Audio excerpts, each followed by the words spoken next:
Hi అండి. ఈరోజు పూరీ కూర చేస్తున్నాను. కావలసిన ఐటమ్స్: బంగాళదుంపలు 4 అండి, చిన్న చిన్న ముక్కలు చేసుకున్నాను. ఆనియన్స్ 2, శనగపిండి 2 స్పూన్లు, కరివేపాకు. తయారు చేసే విధానం చూద్దామండి. స్టవ్ వెలిగించి ప్యాన్ పెట్టాను. ప్యాన్ వేడెక్కింది. ఆయిల్ పోస్తున్నాను.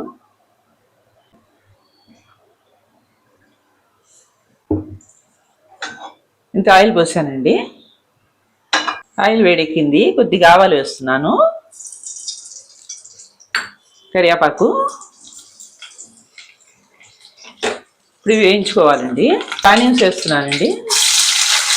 ఈ మీడియం సైజు 2 అండి. కొద్దిగా హైలో వేయించుకోవాలి. ఇలా వేగితే సరిపోతుందండి. బంగాళదుంపలు కట్ చేసినప్పుడు ఇలా నీళ్ళలో వేసుకుంటే నల్లబడవండి. ఆలు ముక్కలు వేస్తున్నానండి. ఉల్లిపాయలు వేగకూడదండి ఎక్కువ. పచ్చిమిర్చి ముక్కలు, తగినంత ఉప్పు,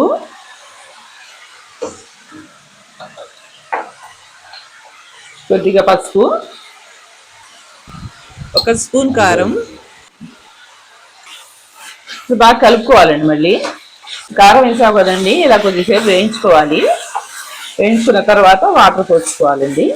ఇప్పుడు ఇలా వేయించానండి. వాటర్ పోస్తున్నాను. ఈ గ్లాస్తో 3/4 గ్లాస్ వాటర్ పోసాను. కుక్కర్ మీద పెడుతున్నాను. మీడియం ఫ్లేమ్లో 3 విజిల్స్ వస్తే సరిపోతుంది. బంగాళదుంప ఉడికేలోపు పూరి తయారు చేసుకుందామండి. కావలసిన ఐటమ్స్: గోధుమ పిండి, పాలమీగడ, సాల్ట్, పంచదార అండి.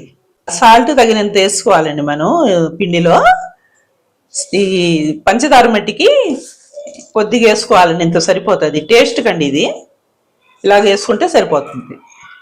పూరీ పిండి కలిపానండి.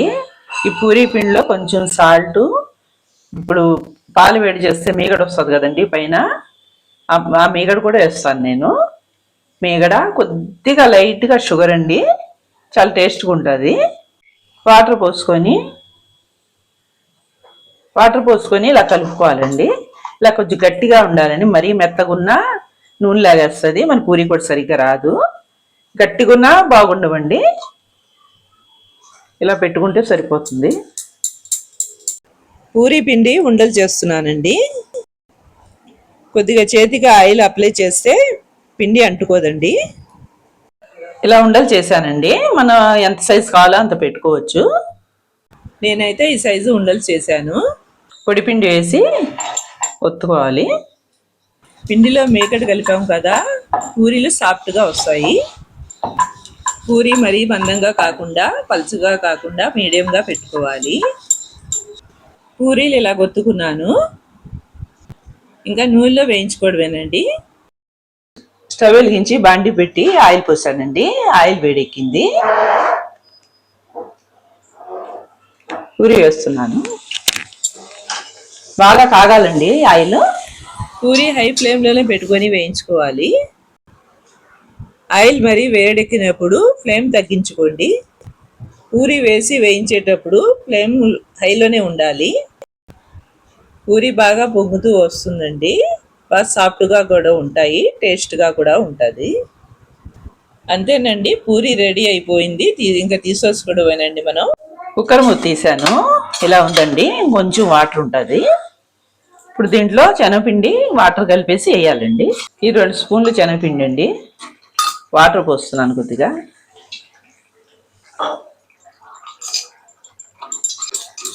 ఉండలు లేకుండా కలిపేసుకోవాలి. ఈ శనగపిండిలో వాటర్ వేసి కలిపాను కదండి, ఉండలు లేకుండా కలుపుకోవాలి. ఇప్పుడు ఈ కర్రీలో డైరెక్ట్గా మనం పొడి వేయకూడదండి. వాటర్ కలుపుకొని వేసుకోవాలి, లేకపోతే ఉండ కట్టేస్తుంది దీంట్లో. ఇలా పోసుకోవాలి. ఇలా కలుపుకోవాలండి. మనకు కొంచెం పలచగా కావాలంటే వాటర్ పోసుకొని పలచగా పెట్టుకోవచ్చు. ఇది కొద్దిగా ఉడికించుకోవాలండి. శనగపిండి వాసన పోవాలి మనకి. వాటర్ పోసానండి. కొద్దిగా ఉడిగాక దించేసుకోవాలి. కొద్దిగా సాల్ట్ తగ్గిందండి, వేస్తున్నాను. కొత్తిమీర వేస్తున్నానండి. ఇది కొంచెం పలుచగా దించుకున్నా పర్లేదండి, శనగపిండి ఉంటుంది కదా, ముద్దుగా అయిపోద్ది చల్లారాక. పూరీ కూర రెడీ అయిపోయిందండి, ఇంకా దించేసుకుంటున్నా. కొద్దిమీర వేస్తున్నాను. లైక్ చేయండి, షేర్ చేయండి, సబ్స్క్రైబ్ చేయండి.